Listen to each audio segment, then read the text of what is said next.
Some investors like to think they can predict political and economic developments which will affect the financial markets.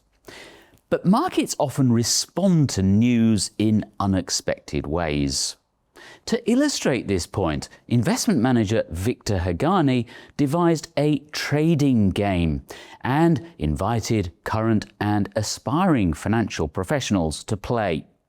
We built a game that would let players see the front page of the Wall Street Journal one day ahead, so telling you the news from the day ahead, but we would black out whether stocks went up or down or whether bonds went up or down. But we left everything else on the front page of the Wall Street Journal. So it might say, Fed decides to keep interest rates low for longer, or it might say U.S. employment report came in much stronger than expected with 400,000 new jobs created.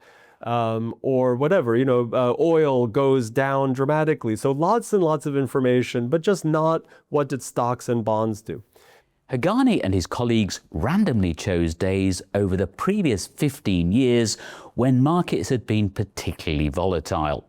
So players would see the front page of the Wall Street Journal from, say, a Monday, and then, based on that information, would trade stocks and bonds at Monday's closing prices.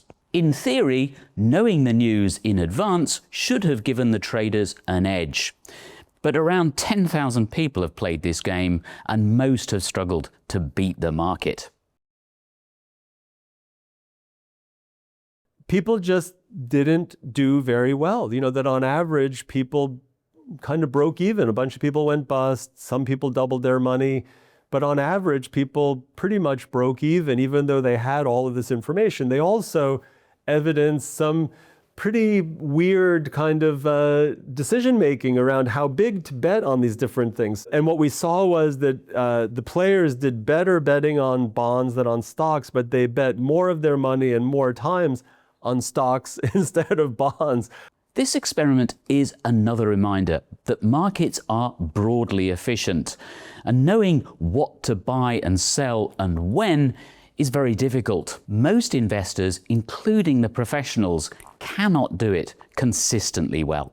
If you can't make money consistently with tomorrow's news today, then how are you going to do with tomorrow's news tomorrow?